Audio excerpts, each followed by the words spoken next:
Good afternoon and welcome to today's webinar titled Online Survivor Benefits Report.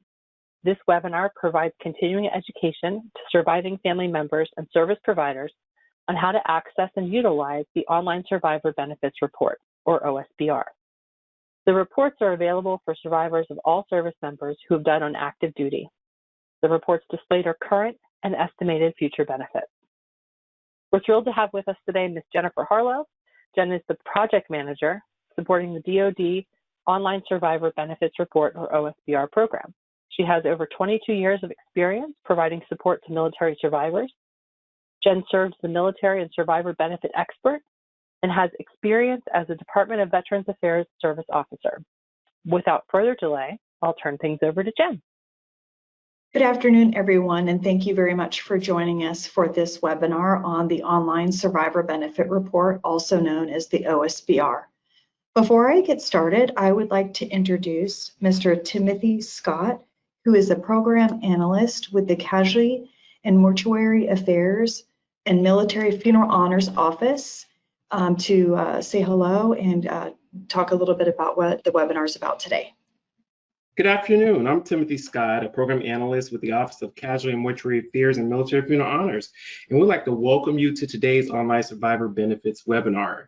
And without further ado, I'll turn it back over to Jennifer Harlow, our presenter for the day, who will go over in detail items on the Online Survivor Benefits Report that we've recently changed, and to go through its entirety, just to give a little information on some of the changes and where we are today with our Online Survivor Benefits Report. And without further delay, I'd like to turn it back over to Jennifer Harlow. Thank you, Mr. Scott. There is a disclaimer we will read aloud before we get started. The appearance of hyperlinks does not constitute endorsement by the Defense Department of this website or the information, products, and services contained therein. For other than authorized activities, such as military exchanges and MWR sites, the Defense Department does not exercise any editorial control over the information you may find at these locations. Such links are provided consistent with the stated purpose of this DoD-sponsored webinar.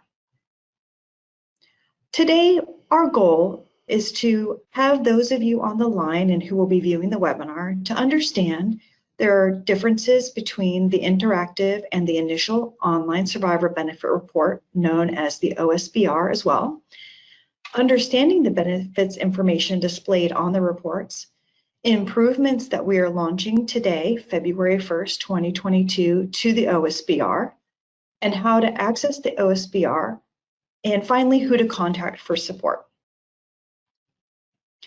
The purpose of the OSBR came about officially from the National Defense Authorization Act, also known as the NDAA, 2006, and there were updates subsequently in 2010 and 2020. This Authorization Act was to make benefits information available online to survivors. This eliminates administrative burden and time delays for casualty assistance officers and surviving family members to have access to their critical benefits information and compensation information. We will also review the improvements to the OSBR based on feedback we've received from the survivor community and the casualty service branch offices. An overview of the OSBR. In short, the OSBR is to provide an illustration of the lifetime stream of benefits. Initial report is for immediately after the death of the service member with verification from the Casualty Assistance Office, and also a follow-on interactive tool. The OSBR allows standard format for all services, access to benefit experts through the Family Assistance Support Team, which is the help desk group that supports all questions coming in from survivors and casualty assistance officer and those support services, and also is a financial planning tool. The initial report, as I stated, is provided immediately following the service member's death, and the interactive is a follow-on tool which allows a survivor to log in anytime to view their benefits report and run what-if scenarios. We'll get into a little bit more of that later with examples. and illustrations of how the reports differ and what the goal of each report is. The initial report is what the family receives right after the death of the service member and is provided by the Family Assistance Support Team after coordinating information from the Service Branch Casualty Assistance Officer. Some things to note about the initial report is that there are separate OSBRs prepared for each household. So for example, if there is a service member who has 2 households, a spouse with children, and then a former spouse with 2 children, each household receives their own individual report specifically for the benefits and dependents in that household. All the reports are prepared initially as determined by the service branch office, line of duty assumed yes, and determined by the Department of Veterans Affairs, service connected determined yes. However, we are able to prepare reports if, for example, it's unsure if the designation will be yes or no, we can prepare reports showing that information. The right side of the screen you're looking at is just a sample of the cover page of the initial OSBR.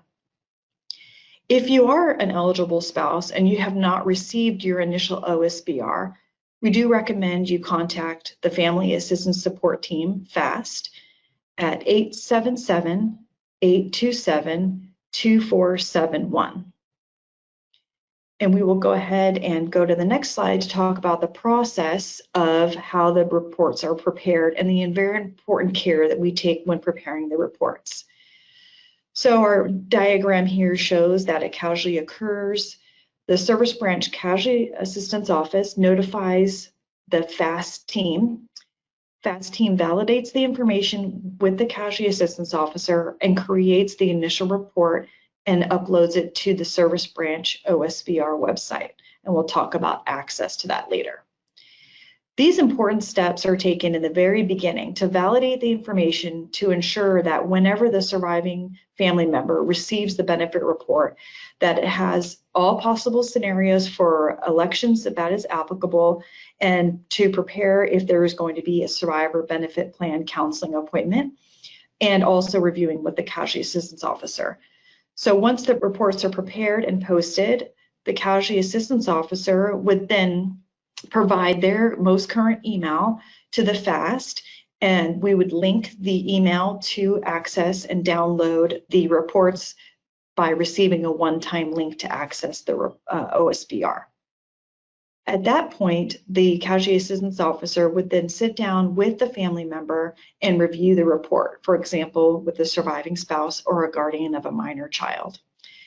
Once that is complete, elections are made, if that is applicable. Then the surviving spouse would have the access, or surviving family member, to look at the interactive OSBR.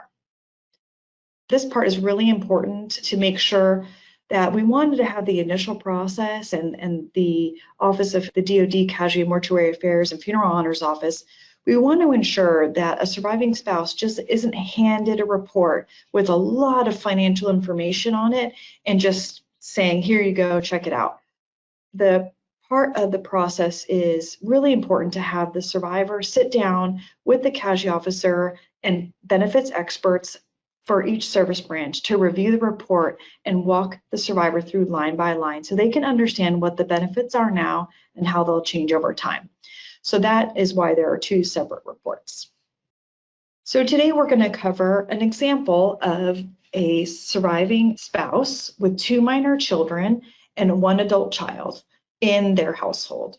The initial OSBR sample number 1, which you see here, the example is an E8 enlisted, and the surviving spouse in this case is responsible for making the SBP election. SBP is the survivor benefit plan, which is paid through Defense Finance and Accounting Service because there are minor children in the home. The goal of the report is to illustrate a lifetime stream of benefits to the household. So for each line represented, it's representing a line in the household. So we'll go ahead and look at the example here, and it may be a lot of information, but we'll just give you an overview to give you an understanding. While this report is specifically for this sample of an E8 with a spouse 2 minor children, 1 adult child, just know that your individual report as a survivor may vary greatly between this example. But we wanted to give you something to understand the importance of the report and how it goes over time. So I'm going to look at the box here. We've prepared the report with assumed line of duty yes as determined by the service branch, and VA service connected yes as determined by the Department of Veterans Affairs. So the estimated monthly survivor benefits, you'll see the column category called milestones. Each line under the milestone category represents a change in the benefit. So for example, the current benefit is, as of this example, is of December 2021. The next change in the benefit was when the second SBP DIC offset change occurred, January 2022, and so on. If you go over to the right, SS stands for Social Security Administration. DIC is the Department of Veterans Affairs Dependency and Indemnity Compensation. SBP is the Defense Finance and Accounting Service Survivor Benefit Plan. And in the event that there is an offset to the DIC, there is the DFAS, Defense Finance and Accounting Service Special Survivor Indemnity Allowance. Then you have your monthly totals and your annual totals. So you can go to the third line of the report, and it shows after the increase of SBP that just became effective due to the law change, eliminating the offset between the survivor benefit plan and the dependency indemnity compensation. The third and final phase out is January of 2023, the third line down. So if you go across, you can see how the benefits change, and the survivor benefit plan is paid in full as of January 2023. The next line under that says Trans DIC, which is Transitional DIC, which is a benefit paid from the VA for 2 years after the date of death of the service member to any spouse who has surviving children under 18 in the home. So that benefit ends in January of 2023. And then you can see also as the children age out, the benefits change. So the son is 18, June of 2028, and the daughter is 16 is the following line, November 2030. This is a question we get a lot at FAST, is why does the benefit for the household change when the youngest child turns 16? Well, Social Security has legislation that if a surviving spouse is not working or earning under a certain amount, while they have children in the home under 16, they can get a guardian benefit. So in this case, that is the scenario. The surviving spouse is not working and getting a guardian benefit, but that guardian benefit ends when the youngest child turns 16, and then will fully cease the following line, which is November 2032. So this is really important to understand the family dynamics and how the benefits will change over time. And lastly, the last line is the spouse is age 60, December 2039. And it shows that this is the first eligible age the surviving spouse can draw Social Security as a surviving spouse, not as a guardian. There are other ages you can draw Social Security with different reasons. So if you have questions about your specific case, we can talk about that if you contact the FAST. So what this illustrates for you is that the household income changes through all these different milestones dramatically. And so this is a financial planning tool for the family. And also in this case, the survivor benefit election spouse with child, it shows what the benefits would be for that. So we're going to go over to the next example, which is the same family household, but using child-only election. So the next slide, we are looking at the same family, the surviving family of an E8 with a surviving spouse, 2 minor children, and 1 adult child with child-only election. Again, DoD service branch line of duty yes determination assumed, and VA Department of Veterans Affairs service connected yes. In this case, the difference is you'll note that in the columns, the SSIA, the Special Survivor Indemnity Allowance, is not a column. That is because under the current law, which will change in January 2023, The child-only election, if there is an eligible spouse, reverts the survivor benefit plan to the children, and then the benefit is not offset by the Department of Veterans Affairs dependency and indemnity compensation. So this is a comparison between the survivor can sit down with the casualty assistance officer or the service branch SBP counselor to discuss how the election would affect their household, and also understanding that the future law change when the SBP elimination goes away in January of 2023, if there's an eligible spouse, the survivor benefit plan from Defense Finance and Accounting Service reverts back to the surviving spouse. Now, when I say eligible spouse, the spouse has different areas of eligibility. So if there is an eligible spouse, they will receive the survivor benefit plan, meaning that they are either unmarried under age 55, remarried over age 55, have passed away, or otherwise not eligible. So that's just one of the what-if scenarios we can talk about later. So again, this milestone example for the child only shows how the benefits are now and how they'll change over time, resulting in the bottom line of spouse is age 60, showing the benefit totals. So we'll go ahead and go to the next slide, which we will talk about one of the new improvements to the OSBR. So after this new feature, we're very excited after feedback from the surviving family to be able to give you an at-a-glance visual example of the monthly benefits.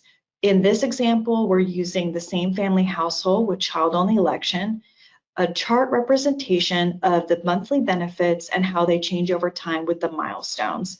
So it's an at-a-glance sum total of all of the categories from the previous slide, showing what the benefits are. So this is launching today and will be on all future initial OSBRs. For the initial OSBR sample number 2, this is the survivor benefit plan student during college years for the same family example, with the adult child being eligible to draw student SBP if they are in college full-time between 18 and 19. Also, we've added a little bit further explanation under the title box explaining how the benefits work and how the recent law change may affect the eligibility. So for example, you see at the top, it says student SBP taxable entitlement during college years 18 to 22. But for this adult child, it's only till January 2023. That is because there is an eligible spouse in this household and this SBP will revert to the eligible spouse. So I'm going to read a little bit more about that and the message at the bottom just to reiterate why that changes. So if a child is designated SBP beneficiary, he or she will continue receiving SBP payments until the SBP DIC offset is fully eliminated January 2023. SBP payments will revert to the eligible spouse. If there is no eligible spouse, the SBP is payable to eligible children. So that would mean that if, for example, in this case, the spouse were to remarry before January 2023 and that spouse was under 55, that spouse would become ineligible and then the adult child could possibly draw the student SBP until age 22. So there'll be a variety of different ways that the benefits will display depending on the household and the status of the child, if they're going to college, things like that. This section of the initial OSBR is the example of a service member whose calculations for survivor benefit plan paid through DFAS are using the High 36 retirement plan. So this is a really helpful tool, especially for the CAO and Casualty Assistance Office Service Branch SBP counselors to use to understand how the figure of the benefits were calculated, because the survivor benefit plan is not a flat rate, unlike DIC through the VA. It's based on the service member's rank and time in service. We've improved a little bit, thanks to feedback from the community, the lump sum survivor benefits section, giving a little bit more detail and explaining what is lump sum benefits available to designated beneficiaries In this case, that is the death gratuity and SGLI. And if you are on the call and you're a casualty assistance officer, then if you know that we need to adjust this and the survivor you're working with has, maybe they're getting a partial amount of the insurance or a partial amount of the death gratuity, we can customize the report to have it apply to the family and household you're working with. We've expanded a little bit about the Social Security death benefit, which is payable to eligible surviving spouse and dependent children. So they go more along the lines of next of kin versus the death gratuity and SGLI, which is designated beneficiaries. Based on, as we said before, feedback from survivors and also frequently asked questions to the Family Assistance Support Team, FAST, we've added a remarriage and taxability information page. This page, even if you are reviewing the report and you're outside the main household, the remarriage of the surviving spouse, if there is one, can affect benefits to other households. So it's important to know how those are affected. So the first section there in blue talks about eligible ages for spouses to remarry. For SBP, if you remarry after age 55, you retain your benefits. And a recent law change of last year, January 5th, 2021, the remarriage age for surviving spouses is now also age 55 to retain dependency and indemnity compensation. CHAMP VA, which is the healthcare through the VA, is 55. And then also some other benefits, such as TRICARE, which cannot be reinstated after remarriage, regardless if that marriage ends in death, divorce, or annulment. And then some things that can be reinstated: military burial services, CHAMP VA, dependency indemnity compensation, survivor benefit plan, military legal aid, commissary, and exchange privileges, etc. Also, we get a lot of questions about taxability. So we have added information about the VA benefits are always taxable, and in most cases, anything from DFAS, the survivor benefit plan, or special survivor indemnity allowance, regardless if the SBP election is spouse or child only, are taxable. And we recommend, because everyone's tax situation is so unique, that you consult with your tax advisor.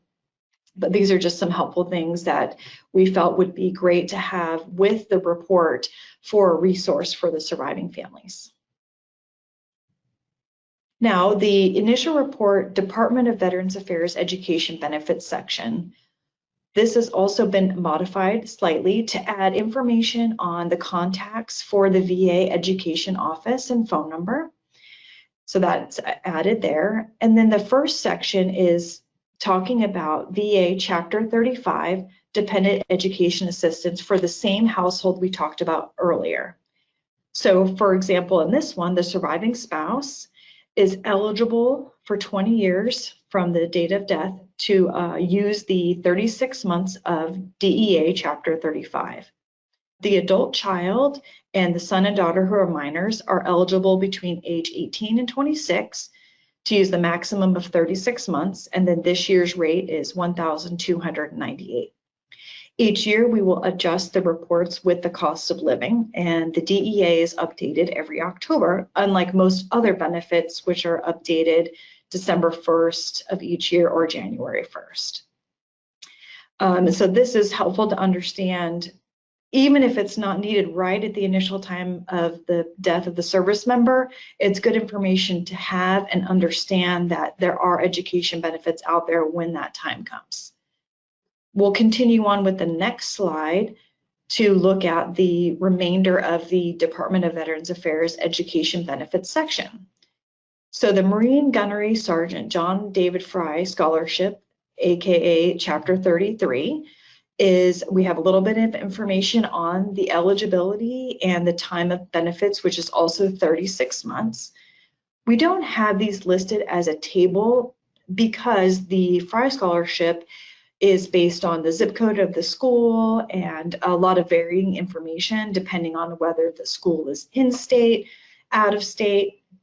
And so we just have the details of the information here to understand the basic Fry Scholarship entitlements, which includes the tuition, monthly living stipend, and book allowance during the 36 months of eligibility.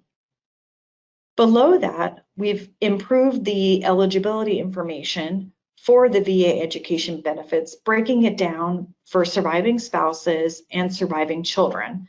There have been law changes, as you can see, under surviving children with some specific eligibility dates on how it'll affect the eligibility for the DEA in combination with the Chapter 35 and Chapter 33 Frye Scholarship.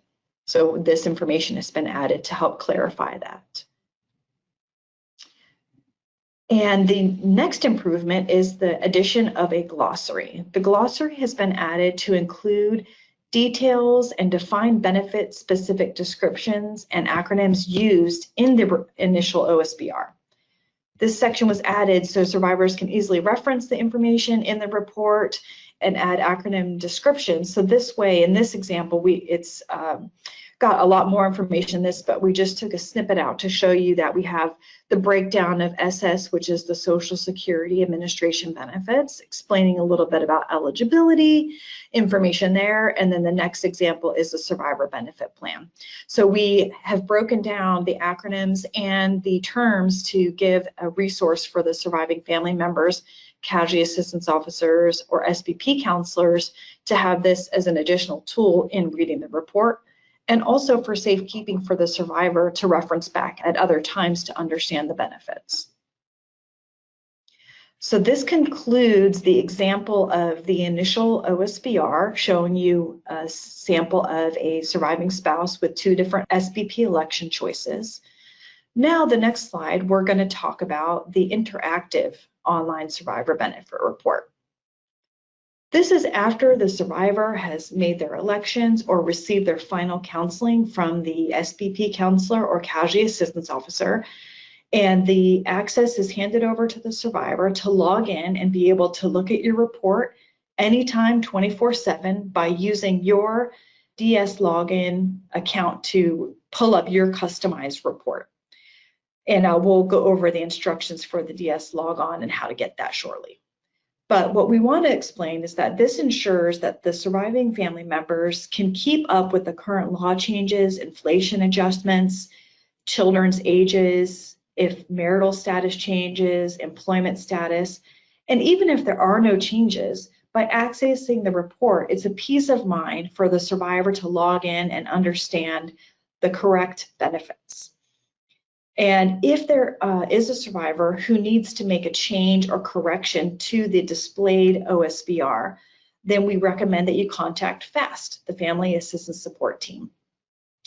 Also, FAST is there during the interactive OSBR timeframe, not only to survivors, but to the service branch casualty assistance officers and the long-term care for each service branch as well, to answer benefit questions, talk about impact of changes to family status, and be there to keep up to date with the most recent law changes and legislation.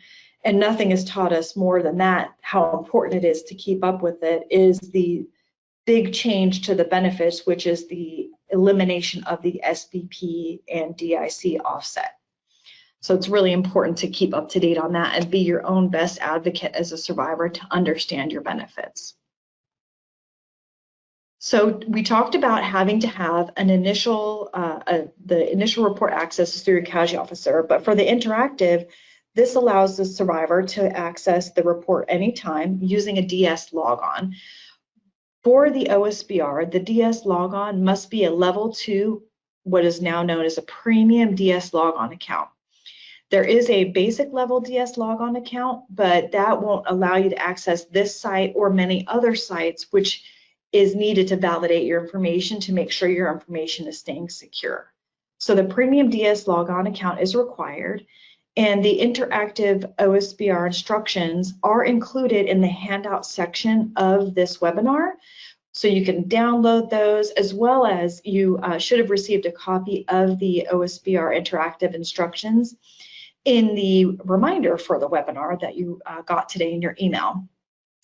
In there, there's also instructions on how to contact the DMDC who handles the DS logon. There's a phone number on the handout, as well as this link to the website, which we have listed here. So once you, as the survivor, have gotten your DS logon premium account, then you just need to contact FAST for us to sync the account, and we would just need your DS logon username only and the name of the service member so we can set up the account. And so if you have any further questions on that, the handout is really helpful to go over the steps and what you can expect by getting a premium login. One of the best features of the interactive OSBR is the ability to run what-if scenarios.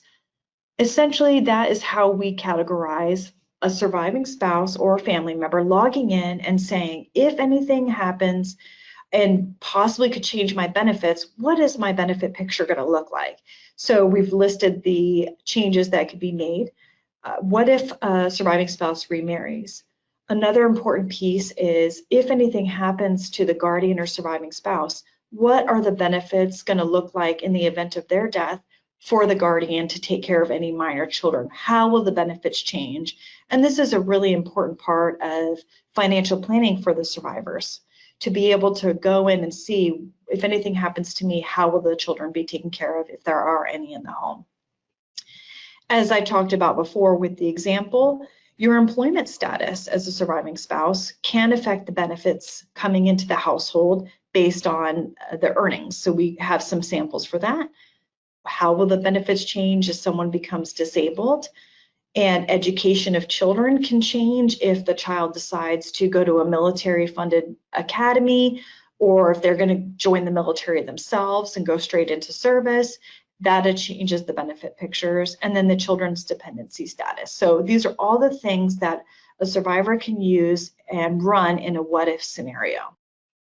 This is a little bit of an eye chart, but it's mainly to demonstrate that once a survivor logs into the interactive OSBR, they can view their report as the benefits are now.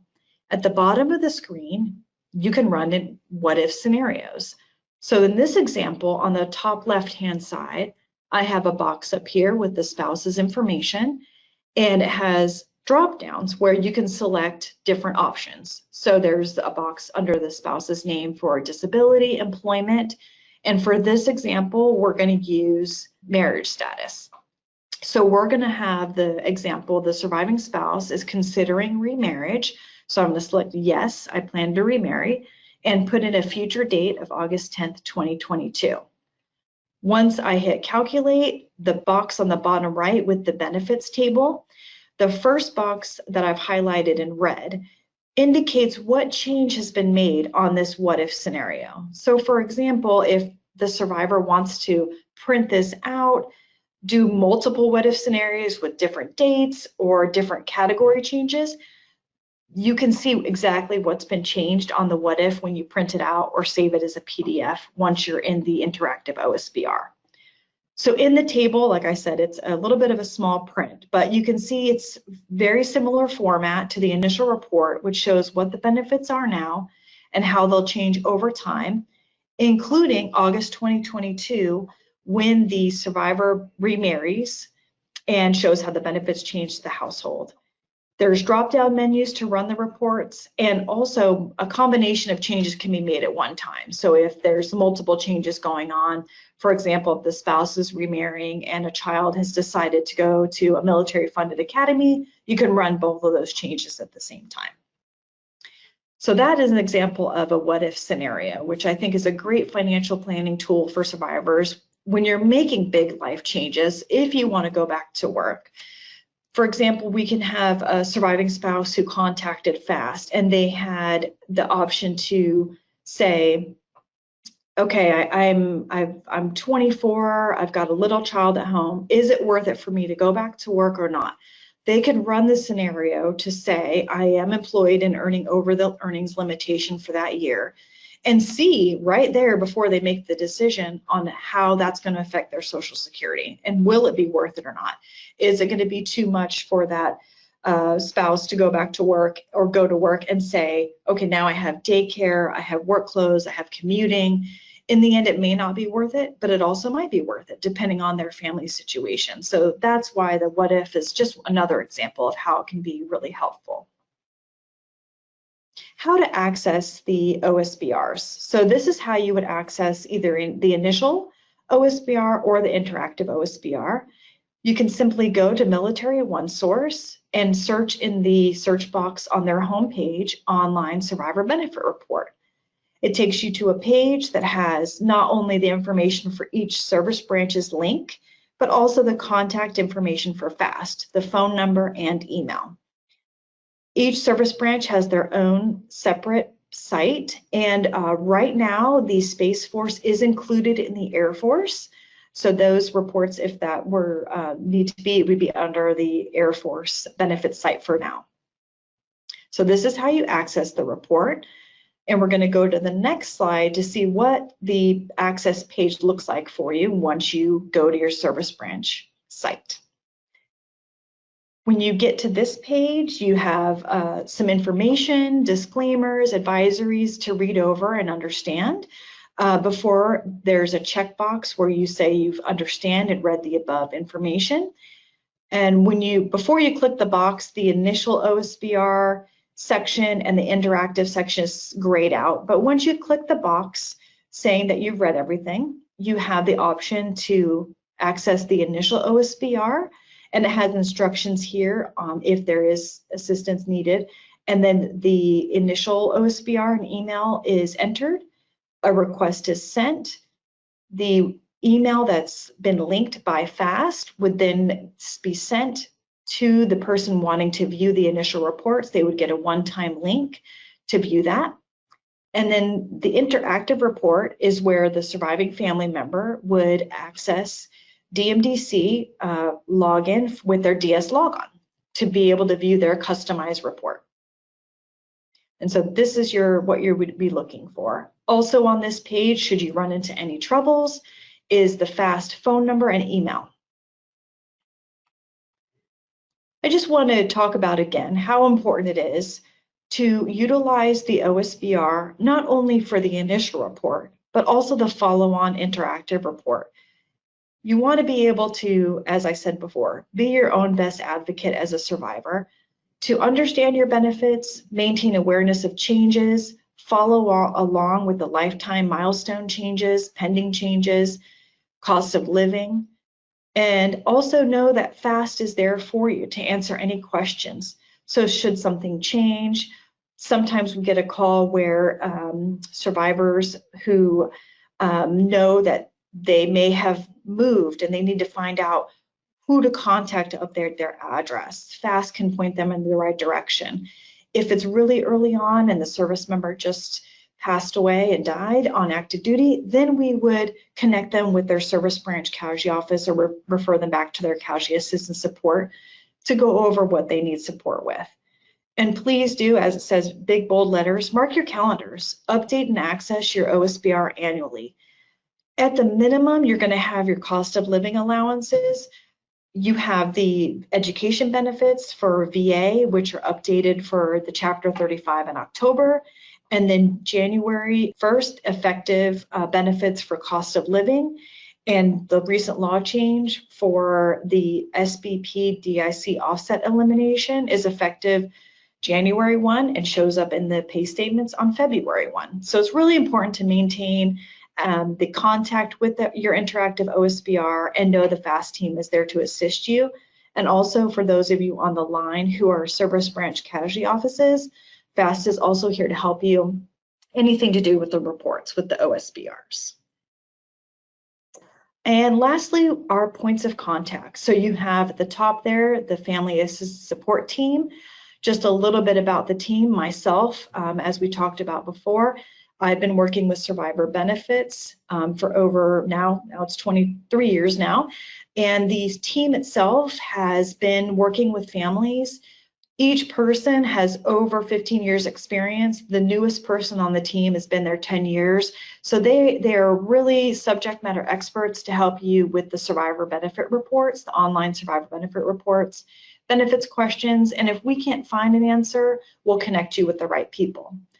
And then also out of Mr. Scott's office is the program manager for the Casualty and Mortuary Affairs and Military Honors, Ms. Valentine. And then the program manager that also works with the OSBR is Ms. Ortiz through My Service Benefits. So that contact information is there. So I want to just hand it over to Mr. Scott to give a closing and just to tie this up for us, and then we'll get with some questions. Thank you, Jennifer, for your presentation. Once again, as Jennifer stated, please utilize the points of contact information if you have additional questions after our question sessions that's getting ready to come up. And also, you can log on to Military OneSource and utilize our survivor inquiry form, and you can also pose your questions on that form on Military OneSource should you have additional questions in the future. Thank you so much for joining us today for our webinar. And now I think we're going to go on to our question session. We sure are. First question is, how long do I have to use the Fry Scholarship? Okay, the Fry Scholarship, is it a surviving spouse or is it a child? That's asking. Stay in the question box. Okay, I can get the information here. So for the surviving spouse, the eligibility window, it used to be capped, but now it is a longer window for the Fry Scholarship 33 for surviving spouses. Let me just get my information here. Just bear with me one moment. So for the Fry Scholarship, the eligibility is a surviving spouse who's not remarried, is eligible for the benefit for a maximum of 36 months, and there is no time limit on the use of the Fry Scholarship. However, the DEA, the Chapter 35, is 20 years. So just make note on that if you're eligible for the Fry Scholarship as well. Children, the maximum is up to age 33. So that answers for both, for children and for surviving spouse. Awesome. And for a surviving spouse, they're not receiving the offset. How do I know when I receive it? So for those surviving spouses who haven't already seen a change in their benefit, for example, if you're a child-only election that's going to revert to you, if you haven't already received it, you should be receiving something from Defense Finance and Accounting Service to get you familiar that the benefit will be coming to you in January of 2023, which will show up in February of 2023. If you haven't received that, then I would recommend contacting the Defense Finance and Accounting Service if you have not already received a letter, because that most folks have received the information about the upcoming changes. So that is for a surviving spouse who has the SBP election as child only, and it will revert to you January 2023. If you're a surviving spouse and the phase-in is happening, so there's the first phase-in was a 2/3 increase, the second phase-in was a 1/3 increase, which just was effective this January, and then finally there may be a small percentage of folks who won't receive the full SBP until January of 2023. So no matter what, the benefit will come back around at that time. And let's see, I was going to look here for the phone number for DFAS, specifically for survivor annuitants. Just one moment. So the number for that, for annuitants, I'm going to go ahead and post it in the chat while I look that up. I'll post the phone number for DFAS in the chat once I have that, and I can read it off at the end if we want to, while I do that, go to the next question. Okay, great. How do they receive a DS login? So the website and instructions are in the handout from today and also attached to the webinar email you received. So you go to the DMDC website and it asks you what account you want. So you would want to set up the premium account, and then you would go through the questions on that. Now you know you're in the right place when you're doing a premium account because it'll ask you a series of personal identifiable questions to, like, for example, in this year you lived on this street. what would be, and they'll list 4 streets and let you know what street it's on. You'll see only one that looks familiar to you. So that would be the best place to do that. And then if you have any problems outside of the online portion, in the instructions attached to the handout and webinar has the phone number for DMDC for that. Another question is this webinar going to be available for viewing again? I can answer that one. Yes, the webinar will be posted on the Military OneSource website within a couple weeks. The next question is, how do I get a login for this? I have a son who's getting ready to go to college, and I was pregnant when my husband died. I don't have a DD-214 with my son's name on it. So the DD-1300, I believe, is the DD-214 is for retirees who have retired and subsequently passed.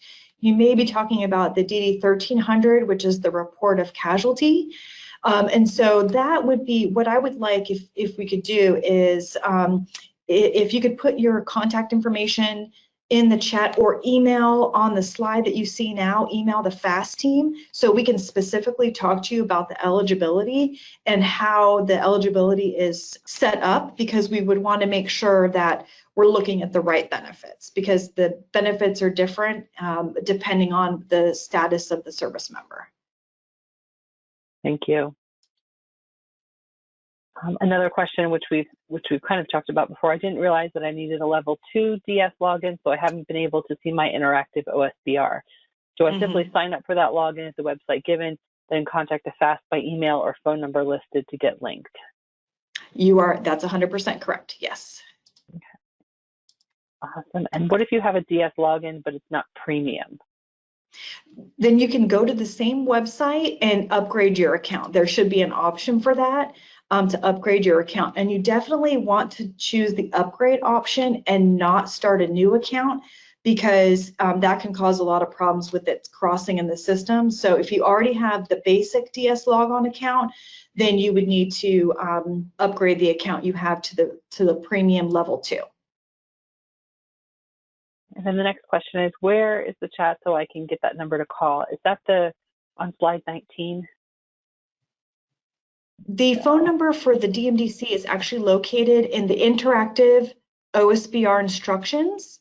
The phone number for DMDC is located in the bottom second page of that handout. So if you look in the handout section, it is the final OSBR instructions document. But if you download that, you'll find that copy that Jennifer was just referencing. Yes. She's put the link there. Jennifer has put the link there. Oh, yes. Thank you, ma'am. I'm just going to reshare that so that everybody can see it. Great. The link I added is a really helpful resource from DFAST, the Defense Finance and Accounting Service, talking about specifically all pretty much that you need to know about the SBP DIC offset. Got a lot of good information and answers a lot of questions. So I highly recommend looking at that as well. Would you be able to give the webinar to Survivor Outreach Services coordinators?